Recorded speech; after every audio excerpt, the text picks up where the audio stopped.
Everyone, good morning সবাইকে। আমি জিশা, হ্যারিজি চ্যানেলে তোমাদের সবাইকে ওয়েলকাম। কেমন আছো সবাই? আশা করি সবাই খুব ভালো আছো, আমিও ভালো আছি।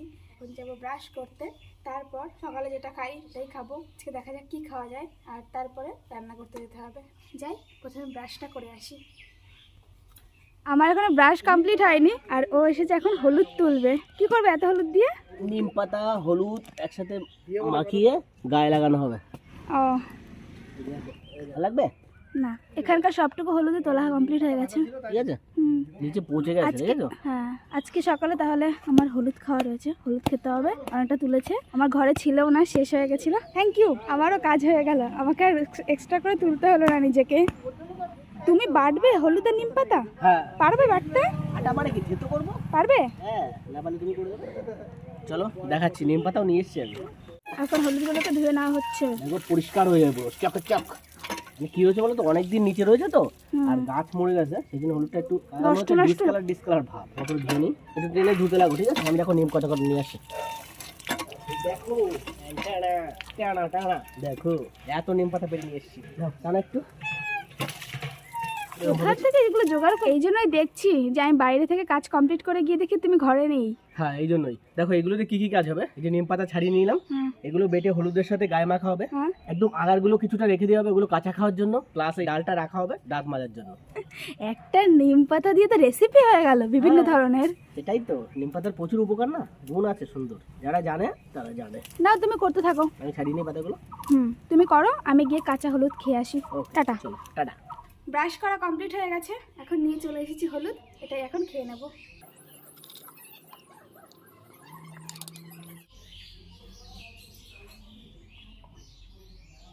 কমপ্লিট। হলুদ খেতে গিয়ে অসুবিধা হলো না, যতটা জল খেতে গিয়ে হলো। জলটা গিলতে পারছিলাম না, এখানে বেঁধে গেছিলো। খাওয়া দাওয়া কমপ্লিট, এখন যাব রান্না বসাতে। আজ রান্না করব বেগুন ভাজা, পটল ভাজা, আর এখানে রয়েছে আলু পটল কেটে নিয়েছি, চিংড়ি মাছ দিয়ে বানাবো। এদিকে কড়াইতে তেলও দিয়ে দিয়েছি গরম করে নেওয়ার জন্য।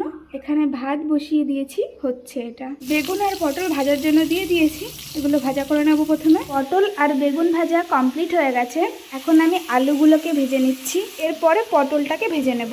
এর ভেতরেই আমি অল্প একটু লবণ আর হলুদ দিয়ে দিয়েছি। এখানে আমার আলু পটল চিংড়ি মাছ তিনটেই ভাজা কমপ্লিট হয়ে গেছে। এখন আমি কড়াইতে দিয়ে দিয়েছি কিছুটা পরিমাণে পেঁয়াজ কুচি, এটাকে একটু লাল করে ভেজে নেব। পেঁয়াজটা লাল লাল করে ভেজে নেওয়ার পর আমি এর ভিতরে দিয়ে দিয়েছি আদা রসুন আর একটু শুকনো লঙ্কা বাটা।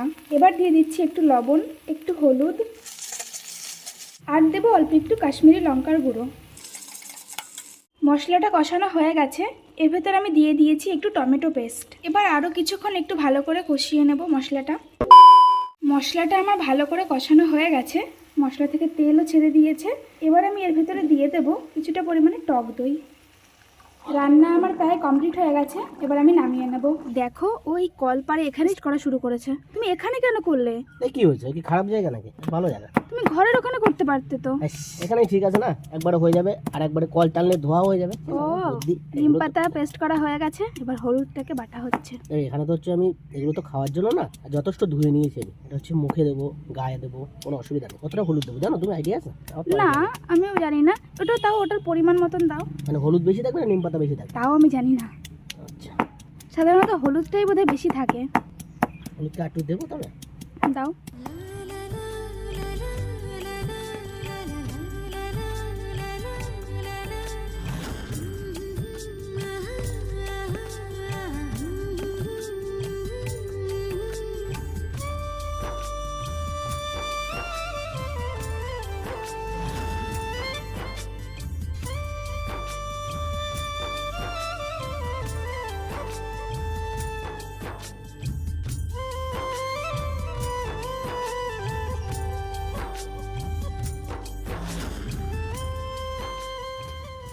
সম্পূর্ণটাই রেডি হয়ে গেছে, এবার এটাকে মাখা হবে। দেখবা এর মধ্যে কি পরিমাণ রস আছে। খুব সুন্দর হয়েছে বাটাটা। হ্যাঁ, কে বেটেছে দেখতে হবে না? হ্যাঁ, তাই তো। হাত দুটো দেখো, পুরো হলুদ। এবার মাখা হবে এগুলো। চলো এটা কিছু নিয়ে আসো, তুলে নিই। আমি কটা নিয়ে যাই ঘরে। এই কটা রেখেছি, আর সব দিয়ে দিয়েছে। ওইটাই কতদিন খেতে হবে বলো তো তোমার? আমি পাত্র নিয়ে চলে এসেছি। এটা খিচুড়ি নাকি? হ্যাঁ, প্রসাদ। প্রসাদ। এখানে আমার জন্য রাখা হচ্ছে একটু। ঠিক আছে, হ্যাঁ, এতে বেশি হয়ে যাবে। আমার অনেকটা হয়ে গেছে। ঠিক আছে, লাগবে, অসুবিধা নেই। আর এখানে রাখা হবে, ওর এক বন্ধু আছে, একটা দাদাভাই এসেছিল, সাদা কালারের যে গেঞ্জি পরা ছিল ওই দাদাভাইয়ের জন্য এটা থেকে ও আর আমি ইউজ করবো, এটা দাদাভাইয়ের জন্য রাখা থাকবে। ওর পিঠে আমি হলুদ লাগিয়ে দিয়েছি, দেখো আমার হাত হলুদ হলুদ হয়ে গেছে। আবার এখন ব্রাশ করছে, সকালে তো একবার ব্রাশ করলে, এখন আবার সেই নিম ডাল পেয়েছে, যেটা বলেছে সেটাও করবেই, এরকম কি একটা উপকার ব্যাপার। জানো নিম ডাল দিয়ে মাজা? মাজার উপকার ঠিক আছে, একবার তো সকালবেলা ব্রাশ করেছো। কি হয়ে যাবে, ক্ষতি তো নেই। না, কালকে এগুলো মানে শুকনো শুকনো হয়ে যাবে, তার থেকে ভালো না এটা আজকে নরম নরম আছে। ওকে। A few moments later. খাবার নিয়ে চলে এসেছি, ও এখন খাওয়া দাওয়া করবে। এটা নিয়ে নাও তুমি। কি জিনিস? বেগুন বাবা, ভাজা, পটল বেগুন ভাজা। আবার পটল ভাজা। গুড। স্নান কমপ্লিট। দেখি হলুদ মেখে কেমন লাগছে। ফর্সা ফর্সা লাগছে তো, ফর্সা হয়ে গেছে।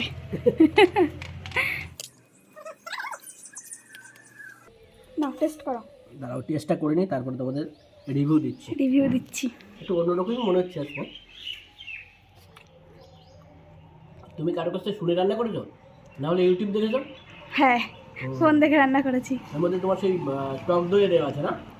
টক দইয়ের ফ্লেভারটা পাওয়া যাচ্ছে, মানে পটল দিনটা খুব সুন্দর হয়েছে ঘরোয়া রান্না হিসেবে। ওকে, নাও খাওয়া দাওয়া করে নাও। হুম। ও অফিসে বেরিয়ে যাচ্ছে, আজকে অনেকটাই দেরি হয়ে গেছে হলুদ মাখতে গিয়ে। চলো এখন আমি খাওয়া দাওয়া করে নেব, খাবারটা নিয়ে আসি। খাবার নিয়ে চলে এসেছি আমি, এখন খাওয়া দাওয়া করে নেব। এখন বসেছি এই বাটিতে হলুদ নিয়ে, এটাই এখন লাগাবো, তাই গন্ধটা তিতো।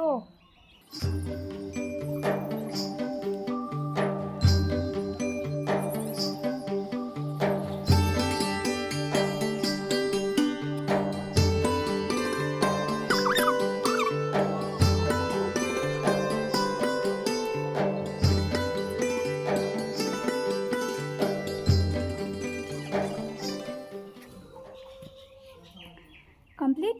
হাত পুরো কালো কালো হয়ে গেছে, হলুদ না।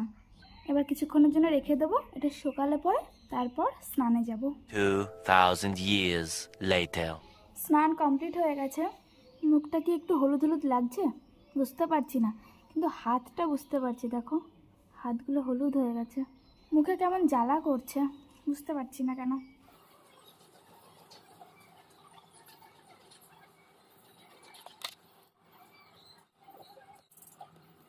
মুখে ভালোই জ্বালা করছে এই হলুদ লাগানোর পরে। এখন তো উল্টো জ্বালা করছে। ওকে, টাটা, বাই। 2000 years later. জামা কাপড়গুলোকে তুলতে এসেছি।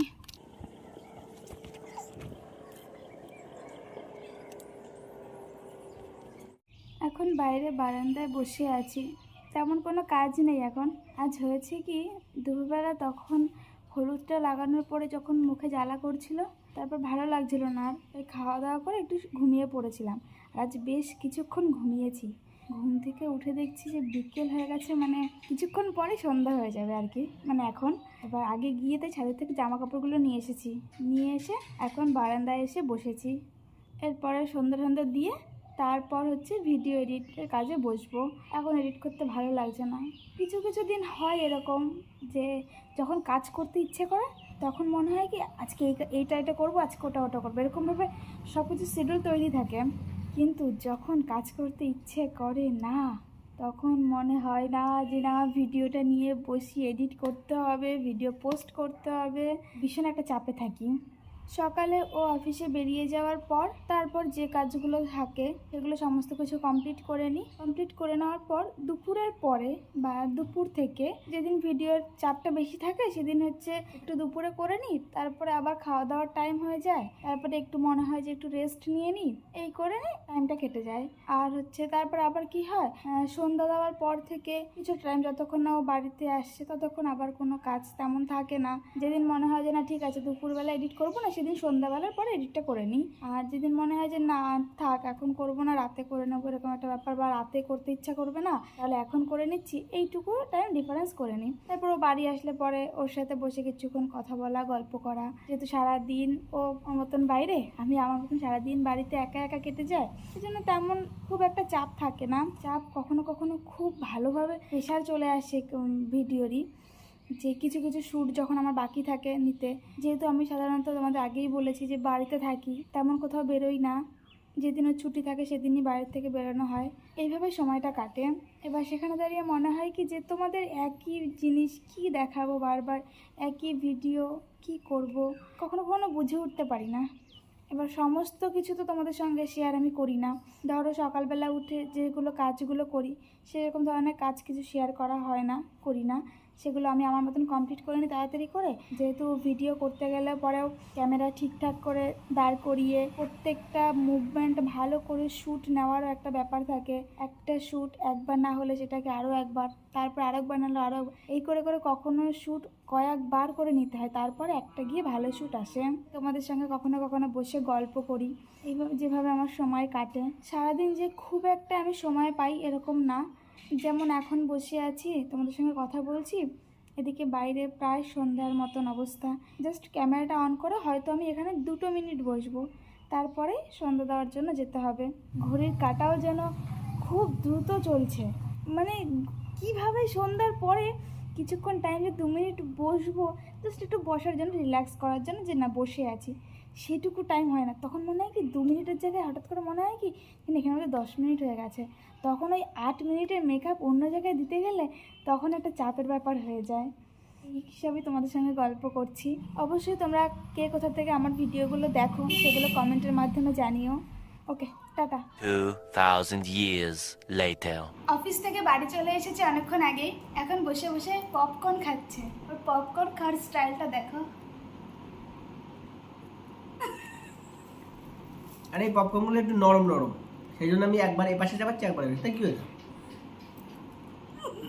আরে তাই এক পাশে চাপালে তো দাঁত ব্যথা হয়ে যাবে, সেই জন্য এক পাশে একবার চাপাচ্ছি, এক পাশে একবার চাপাচ্ছি। একবার এপাশ আর একবার এপাশ করে খাও। এই তো।